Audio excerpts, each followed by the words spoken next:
these days, isn't it? And it's protected by the Charter of Rights and Freedom. And God bless us for that.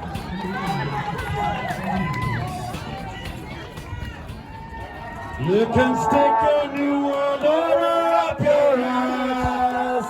You can stick your new world order. Stick your new world order.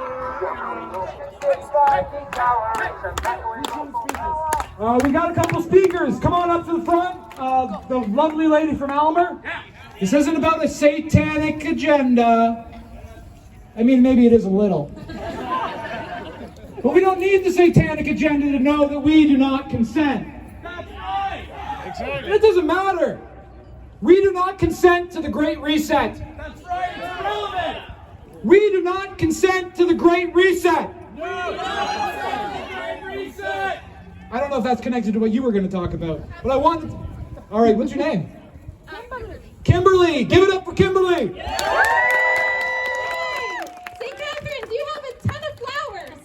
I love it. I'm Kimberly Neudorf. I'm from Elmer, Ontario, not too far. And you can read about me online if you want, and all my lots of summonses on my website, KimberlyNeudorf.com. I've already been to court once for 3 minutes with Rocco Galati, so something might happen. So next time I'm in is May 20th, so we'll see what happens. All right, so this is my speech. You know, when I look into this crowd, I see beautiful, smiling, healthy, strong, courageous, loving, caring, beautiful humans. Isn't it strange then that all of us people, you know, this ragtag group of misfits, has been looked down upon, mistreated, abused, thought of as dirty and diseased, undignified, uncompassionate, unkind. We've been segregated, cast out, and canceled. The hate is real. How is this paradox possible? How have we gone from loving humans to hated individuals in the eyes of the fearful masses? How have we become so divided? There's something on my mind that is bothering me, and I want to take a few minutes to share a perspective that I believe is important. In the midst of all this division and tyranny, a new experimental unknown has been thrown into the mix. Because it's new and controversial, no one really knows for sure what is going on with it. Is it deadly? Could be. Is it risky? Probably. Is it untested and being foisted on fearful populations? Most definitely. Whatever it is, and the full measure of that won't be known for some time, we have every right to be very uncomfortable, not only with the incredible amount of adverse reactions and deaths that this new COVID shot has already caused, but we also have every right to be wary of the consequences that being around people who have received it might have on us. And I am seeing a lot of fear spreading in what I like to call ourselves the control group. What I want to tell you is perhaps anti-trend at the moment, but I'm going to go out on a limb and tell you something shocking. I have hugged people who've gotten the shot, and I hang out with them, and I'm still fine. Well, as fun as I was before, so take from that what you will. I understand the hesitation you might have. It seems sort of risky, doesn't it? There are so many mixed messages and so many unknowns that we're getting the information from. No one really knows what the effects of being around COVID vaccinated people are. Does it shed like a traditional virus? We all know it's not a traditional virus. But does it have transmission effects? It's no wonder there is so much confusion because it's all new and largely untested. But I want to remind you about something. It's the message we started with at the beginning. My daughter made a sign way back at the first rally I hosted in my hometown. The one which started my beautifully decorated refrigerator full of court summonses. Her sign said this: "Freedom is risky, so have some courage." We are either for freedom, which includes medical freedom, or we're not. If we really believe people should be free to make their own choices, then we shouldn't be afraid of the freedom that they have to make them.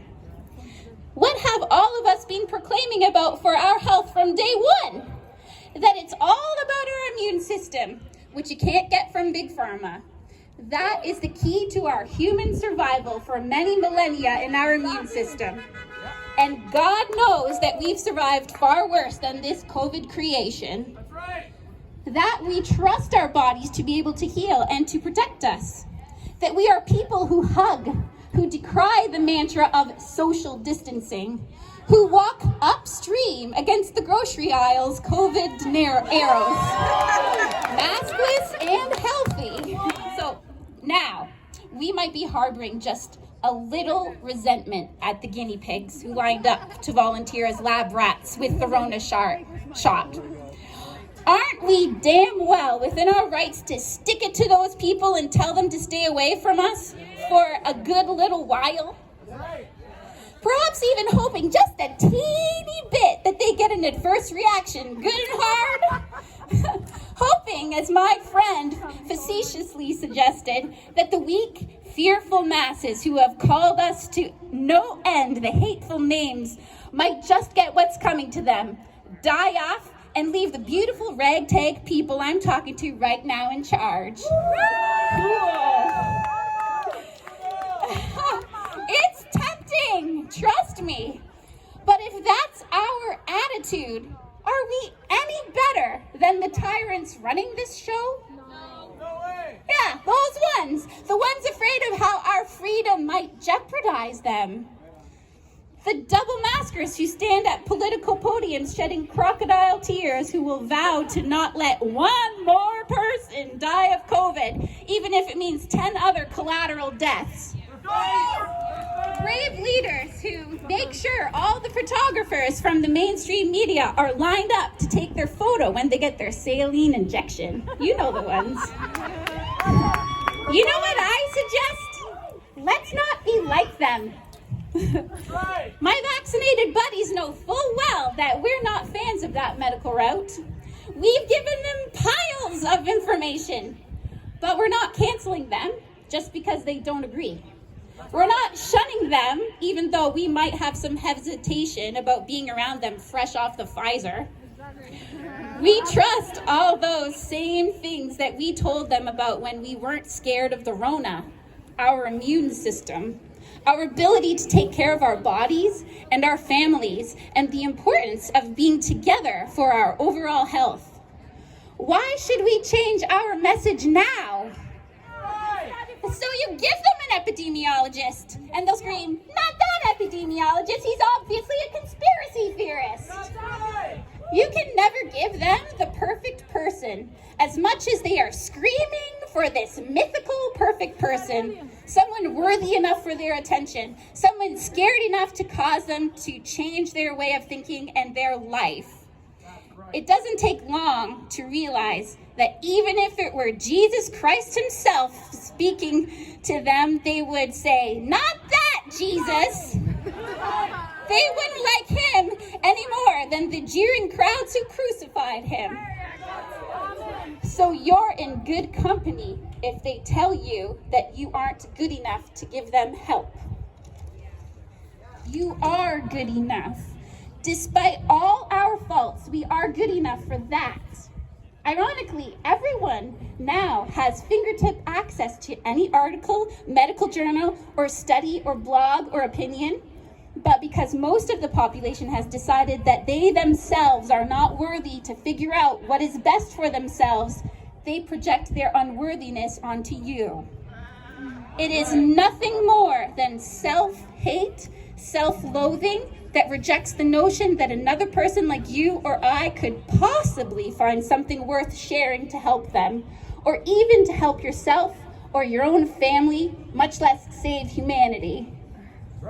Sadly, they have also been conditioned to think of themselves as weapons of mass destruction, and that they are nothing more than little viruses that could kill someone at any second with one fateful breath of air. If that's your thinking, let me speak to you directly. You are not guilty. You are not guilty for all the years you may or may not have made someone sick or killed someone when you had the flu, for example. Life is risky. Have some courage. Freedom is risky.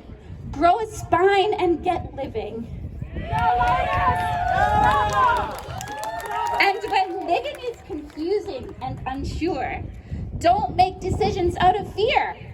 If you don't know the way to go, stop and ask yourself, who is my shepherd? God! And always go towards freedom.